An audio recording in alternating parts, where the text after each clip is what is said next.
In 1976, a serious kind of communistic or socialist type candidate, a non-mainstream socialist, a bleeding heart socialist, actually in California, named Peter Cameo, ran for governor. And he had several hundred people working for his campaign. And it turns out that 144 of them were FBI agents, undercover informant, FBI informants. This came out through a Freedom of Information Act request, so that's 1 in 6 people in his campaign, is what it worked out to. And and you can look this up online, this is a matter of public record. In 1976, the whole Wounded Knee situation unfolded, the one that wound up sending Leonard Peltier to prison, largely on the testimony of an FBI informant named Douglas Durham, who had offered his skills as a pilot and his skills as a photographer to the natives in exchange for kind of being in their inner circle. He would fly the Indians around. They really loved this because then they didn't have to be in cars for hours driving back and forth across South Dakota. And it turns out he's the FBI agent. The one guy who can't talk philosophy, surprise, surprise, is the FBI agent, the informant. And this is standard operating procedure for the FBI when they infiltrate a political organization. Now, why are police agencies, why is law enforcement infiltrating political movements? Well, okay, a lot of people will give them the benefit of the doubt. What if those political movements are crazy? What if they are pursuing plans for some kind of armed rebellion against the government? Okay, well, but when they're not, why do they infiltrate those organizations? Why do they take leadership positions in those organizations whose stated mission is contrary to their own? Well, it should be pretty obvious. The people who have outlawed drugs are stealing billions of dollars in money, and they're financing the covert police agencies in the United States with that money. Gary Webb exposed this, and he was run off the road and killed a few years ago. In 2001, he was killed. And they made a Hollywood movie about it called Kill the Messenger. You can look it all up online. You can get it on Netflix. So recently, and I'll put a link to this in the comments, Jesse Ventura stated that after he was elected, CIA forced him to have a meeting with them in a basement room in the Capitol, where there were a bunch of CIA agents sitting around kind of a round table discussion with him, taking notes, asking him questions about how he got elected, because they didn't think he could get elected. Well, and Ventura rightly points out, he doesn't think that Minnesota is the exception to that functionality. He thinks all states work that way. So his question allegedly to the CIA guys was, why are you questioning me when your charter says that you're not supposed to be operational inside the borders of the country? And he didn't really pursue it beyond that. He didn't object. He didn't try to take any of their photos or expose them, even though what they're doing is grossly unconstitutional interference with elections, manipulation of elections, interference with elections, who knows. But in any case, they were concerned about him getting elected because they didn't predict that he would be successful. It's actually not that difficult to win office, but you can't do it if your organization is purposefully trying to prevent you from winning office. And I suspect that the people controlling ballot access for the Libertarians are deep state operatives. Be they FBI or CIA, it doesn't really matter. Some people have suggested even that 50% of the Libertarian leadership all across the board, state and at the LNC, at the federal or national level, are anti-libertarian government operatives. I think it's a reasonable suspicion to have, and even if it's not true, the thing that I can attest to is that the Libertarians are not trying to elect anyone to any office that they have the chance of electing someone to.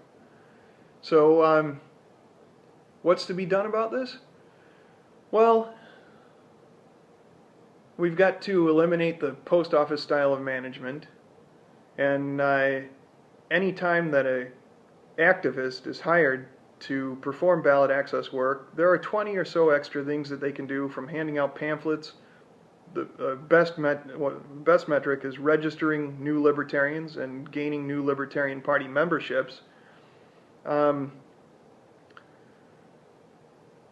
Those extra things can be quantified in an exit interview, in a contract completion form, and those contract completion forms need to be kept on record and sent out to all of the states, and so that gives institutional memory, and it's a matter of public record then, that any member of the state leadership can take a look at, and also that the contractor himself can take a look at any time. You know, you can raise a challenge or an objection to something that's been put down on a contract completion form, and then, hey, you know, there's no way for people to bicker and gossip and screw over people's reputations, and that's almost all of what is going on with the ballot access leadership for the Libertarians.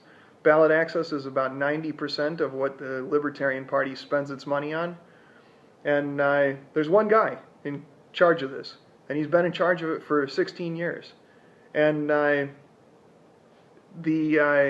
those 16 years haven't been very successful. In fact, we've lost all the state legislative seats that we had, and we only had state legislative seats in the state where it's easiest to get them elected to, New Hampshire. And I think that, you know, if you want to go the extra conspiratorial level, New Hampshire is not a good choice for the Free State Project. The numbers don't work out in any conventional understanding of politics.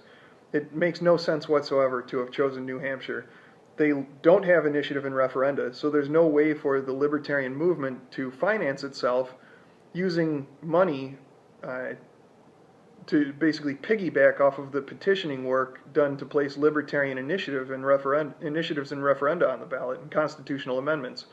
Any of the western states all have initiative in referenda, and this book up here behind me, Molon Labbé, that book is a good book to read, by Boston Tea Party, a guy named Kenneth Royce. That lays out how you could actually go about running a serious libertarian movement and doing all the things that a political party would have to do if they wanted to actually elect anyone. So we could stop running the Libertarian Party like the post office. That'd be a step in the right direction.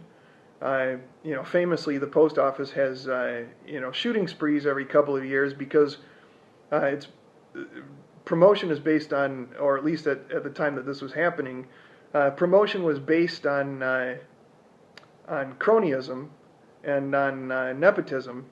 And so 18-year-old kids would suddenly be branch managers over people who had worked in the post office and thought they were working their way up, over like a 10-year or 20-year career.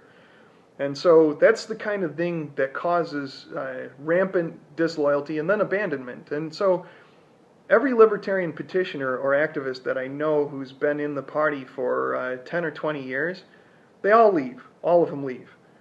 And they leave having been treated like shit, and essentially demoted in pay and demoted in the number of contracts that are allocated to them and number of contracts that they're allowed to work on.